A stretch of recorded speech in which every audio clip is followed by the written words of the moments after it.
Okay guys, Battlefield 1 has been out for nearly 2 years now, and I'm sure a lot of you are starting to get a bit bored with it, or maybe even moved on to a different game by now. However, there are ways to keep things entertaining and keep you engaged in the game until Battlefield 5 comes out in November. Okay, bear in mind all the following tips will not only help you switch things up, but they'll also help you become an all-rounded player, which to me is so crucial for making an impact and winning games in Battlefield and just adding more value. Okay guys, let's dive in. Okay, first of all, people tend to get used to using a certain type of gun and they become very comfortable with it because that's what they get the most kills with. However, this won't help you build up your overall skill as an all-rounded player, and it can make the game quite boring. Okay, so some guns are built for certain situations that maybe you aren't used to putting yourself in.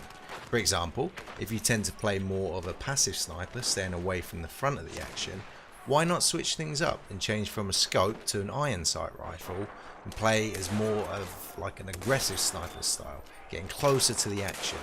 It might be a challenge for you at first, but give it time and you'll soon learn to love it. Okay, so for the next one, we're going to look at vehicles. Okay, so some people either love them or they hate them, but either way, there are skills to be learnt with vehicles, and they do play a major part in the gameplay on some of the maps on Battlefield. For me, I love the tanks and the occasional sessions in a plane. So if you haven't had a lot of practice in a vehicle, then pick a vehicle class and start to get your feet wet.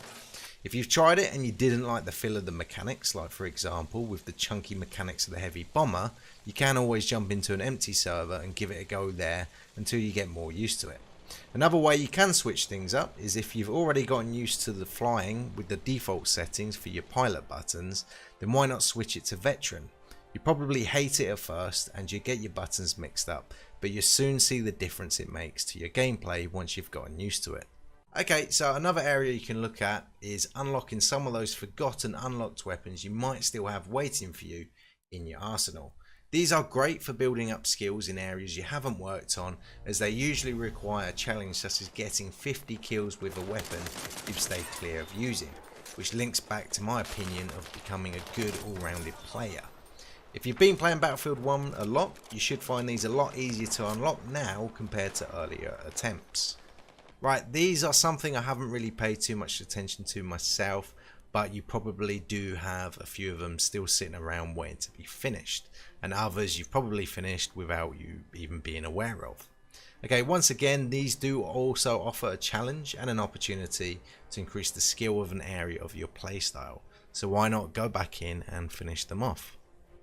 Okay, so next up is try out different game modes. It's very easy to become very comfortable in a certain game mode, for example Operations or Conquest, so why not spend a bit more time playing a game mode you're not so familiar with. For example, if you want to improve your close quarters combat skills and speed up your reaction time, then why not jump into some team deathmatch rounds? Or you want to improve your survival skills, then jump into some rounds of War Pigeon. Now I'm aware of that we're like nearly 2 years into the game now, so on some of these servers they might be empty from players and stuff, because most players will be playing Operations or Conquest, especially on the Asian servers where I play. But have a look, it might be different in your region.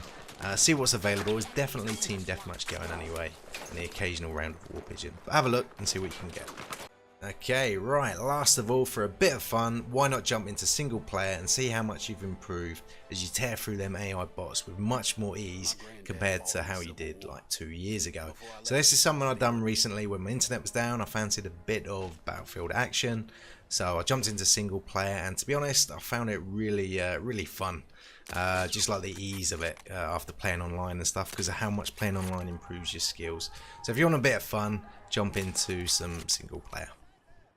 Okay, that's it for this video. Hope you find some of the suggestions useful for keeping things fun and challenging in Battlefield 1. If you've got any more suggestions, please leave them down in the comments below to share with other players, and I look forward to trying them out for myself. Okay guys, don't forget to leave a like or a dislike, whatever tickles your fancy, and subscribe if you want to see more. Take it easy guys, and I'll see you in the next video.